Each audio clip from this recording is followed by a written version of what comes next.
سلام به یوتیوب چنل من خیلی خوش اومدید. امیدوارم حالتون خوب باشه. بریم که پارت 3 از فصل 4 کتاب باشگاه 5 صبحی ها رو شروع کنیم. بزن که بریم. هنرمند صدای آن را بالا برد. در اینجا رازی را به شما میگویم که غول‌های صنعت، هنرمندان برجسته و کامیابترین افراد آن را میدانند.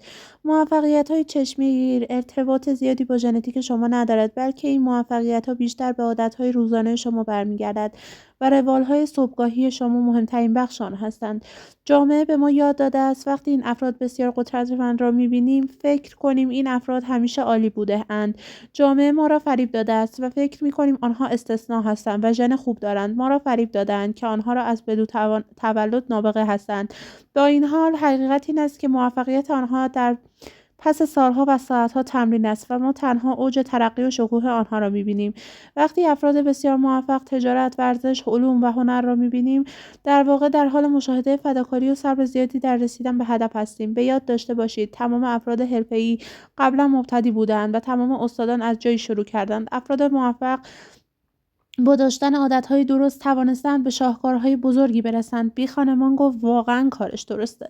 هنرمند صدای ضبط شده را دوباره پخش کرد. با نهایت توانتان مقاومت کنید و اجازه ندهید دنیا شما را وسوسه کند تا از طریق دیوانگی تکنولوژی حواستان را پرت کند. تمرکزتان را دوباره روی توانایی‌هایتان بگذارید و از امروز دیگر هیچ دلیلی برای استفاده نکردن از قدرت‌هایتان نداشته باشید. از امروز رویا پرداز باشید. از امروز یکی از آن افرادی باشید که به سوی بزرگی آینده می‌روند و دیگر زندانی گذشته نیستند. هر کدام از ما منتظر روزهایی سرشار از معجزه هستیم. ما هر کدام به طور قطع به شیوه خاصی خودمان تاریخ سازی کرده ایم. شاید برای فردی این تاریخ سازی به معنای معلمی عالی باشد که ذهنی جوان را ترقی می‌دهد. برای فردی دیگر این تاریخ سازی می‌تواند به معنی یک مادر فوق‌العاده یا یک مدیر برجسته باشد. شاید برای فردی دیگر این تاریخ سازی به معنای رشد یک تجارت عالی با فروشنده بسیار موفق باشد که به شکل عالی به مشتریان خدمت می‌کند.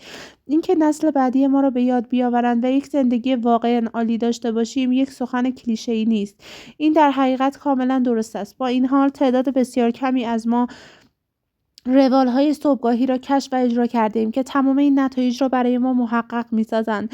ما همه می‌خواهیم استعداد بزرگ، شاد، بی‌پایان و آزادی از ترس را به دست بیاوریم، اما تنها عده کمی از ما حاضر هستند تا کارهایی را انجام دهند که باعث می‌شوند نبوغ نهان ما خودش را نشان دهد. عجیب است نه؟ و این بسیار ناراحت کننده است. بسیاری از ما روشنایی درونمان که همون ذاتمان است غافل شده ایم.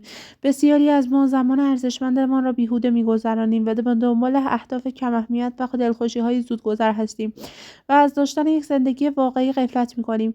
این روشی است که در نهایت ما را به جایی نمی‌رساند. چه فایده‌ای دارد؟ بهترین احتمالاً موثرترین روزهایتان را کوهنوردی کنید و بفهمید که کوه اشتباهی را آمده‌اید. آن هم وقتی که دیگر ضعیف شده اید و صورتتان پر از چین و چروک شده است. واقعا ناراحت کننده است. کارآفرین کمی احساسی شده بود و گفت واقعا تحت تاثیر قرار گرفتم. من واقعا وابسته به تکنولوژی شده‌ام. باید همیشه همه چیز را چک کنم. این اولین کاری است که صبح‌ها و آخرین کاری است که شب‌ها انجام می‌دهم.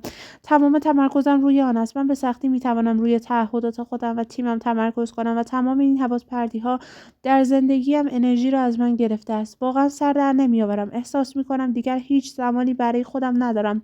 تمام آن پیام‌ها، تبلیغ‌ها و اعلامیه‌ها واقعا من را سردرگم می‌کنند و چیزی که افسونگر گفت واقعا برای من موثر است تا بتوانم به عنوان یک رهبر استانداردهایم را بالا ببرم. یک جورایی به بنبست خوردم. شرکتم بیشتر از آنچه که تصور می‌کردم رشد داشته و من بیشتر از تصوراتم موفق شدم. اما مواردی هستند که مرا بسیار نگران می‌کنند. نگاهش را برگردان و دوباره دستهایش را روی هم گذاشت. کارآفرین با خودش فکر می‌کرد نمی‌توانم به آنها بگویم در حال حاضر چه مشکلاتی دارم. بی خانمان گفت درباره اینکه می‌گویی وابسته به تکنولوژی هستیم باید بدانی که اگر هوشمندانه از آن استفاده شود می‌تواند باعث پیشرفت انسان شود. ما با استفاده خردمندانه از تکنولوژی می‌توانیم زندگی بهتری داشته باشیم و دانشمان را ارتقا دهیم.